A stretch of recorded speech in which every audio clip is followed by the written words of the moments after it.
my channel. Today I'm going to be showing you guys how to make a sleep sack for your little one, as you can tell by the title. So if you want to know how I made it, then just keep watching. Alright guys, so what you're going to be needing is a fabric of your choice. I'm just doing a really warm one for my son because it's going to be winter. And you also need some Velcro. Now you're going to go ahead and you're going to extend your fabric and just make sure that it's folded in half so that you have a front and a back.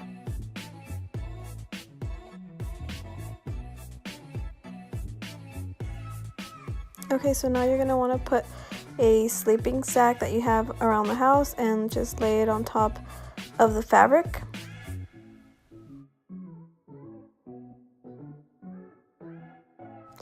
And now you're going to want to leave some space on the side so that you have room to do the seams. And I'm also going to leave some space, like a bigger space on the top so that I can add the Velcro and cut around that. I'm just showing you guys here how when you fold it, that's where the Velcro will stick to. So that's why you need that extra space on the top on both sides.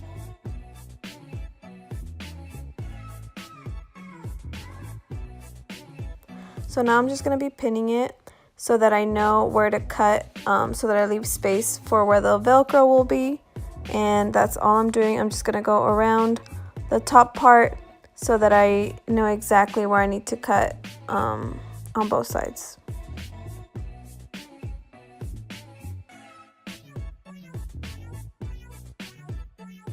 So here I am just showing you guys where I place the pins and I leave some room for the Velcro in the middle. It is 2 inches from where the pins are to where the sleeping sack is, and that's the space I'm leaving for the shoulders. And I'm just going around with pins just to mark that, like I said. For the rest of the sleeping sack, I am going to be leaving a 1/2 inch border all around, and I'm going to be cutting it with this fabric cutter that I got from Hobby Lobby.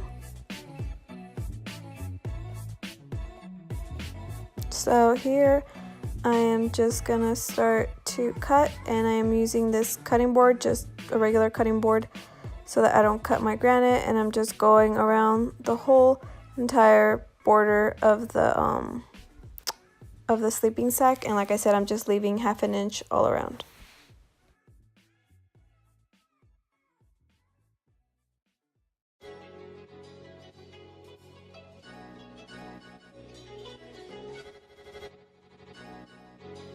For the shoulder area, I am just cutting above where the pins were, and I'm just going all around the edge where the pins are.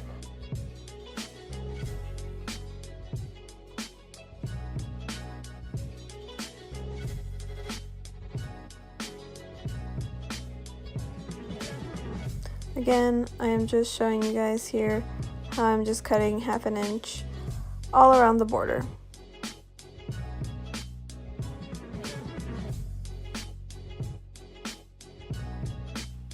Alright, so now that you're done cutting both sides, you should have something like so. Just 2 parts of the sleeping sack.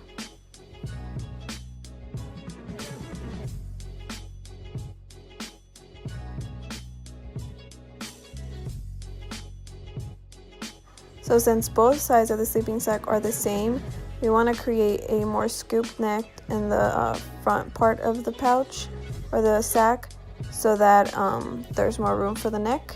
So I am just putting some pins so that we know where to cut, and I'm just putting the same board that I used to cut, and I'm going to be cutting all along those pins.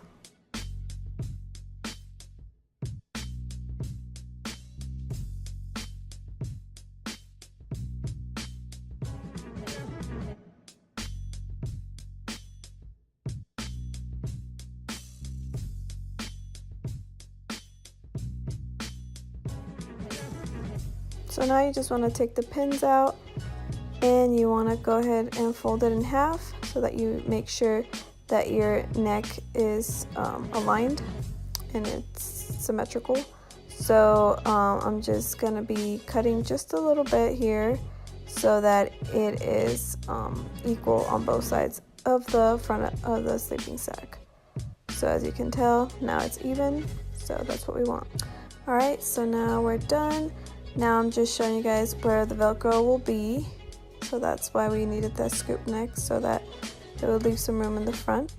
Okay, so now you're gonna flip both of the fabrics so that you have the print facing each other, and that's the way you're going to be doing it, because you want obviously the seam to be inside the sack, not outside. So you're going to have to sew it like this, and then later you're going to be flipping it over. So you're just going to go all along the border, like I said, half an inch or so, and you're just going to sew only the bottom part of the sleeping sack, just below where the armpit is, because you want to leave that part so that there's room for the arms, obviously. So you're just gonna turn it inside out now.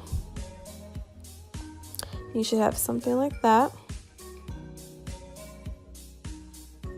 So now this is the part where the armpit is, like where the arm will be going.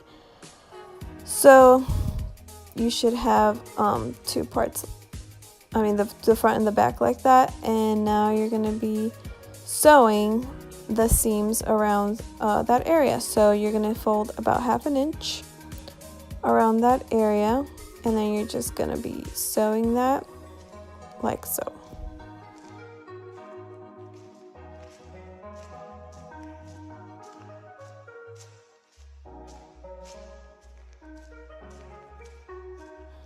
Again, you're just going to want to make sure that you do the seam all around the top, even on the shoulder area, so that you have a nice clean edge.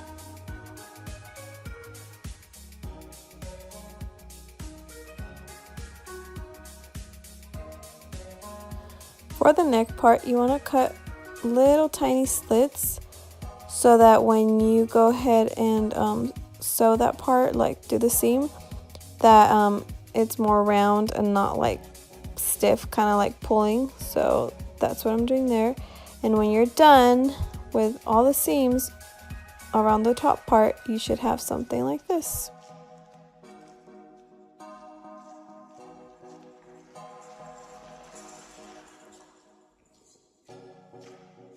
Alright, so now for the Velcro part.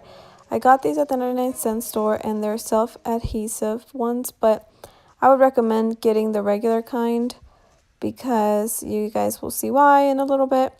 But basically I'm just adding it on to the front and the back and making sure that they fit properly together, which they do, so that is great. And now I'm going to be sewing those so they stay in place. So I started sewing, but since it did have the self-adhesive part, like the stickiness, my thread kept breaking and breaking.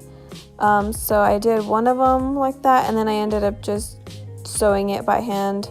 So definitely will recommend doing the regular Velcro.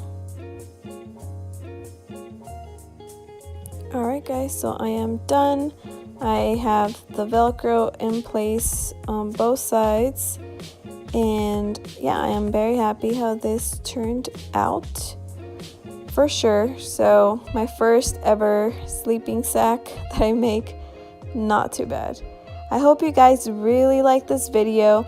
If you did, please subscribe to my channel and hit the notification bell to get notified whenever I post. I hope you guys are having a wonderful day or night wherever you guys are at, and I'll see you on the next one. Bye!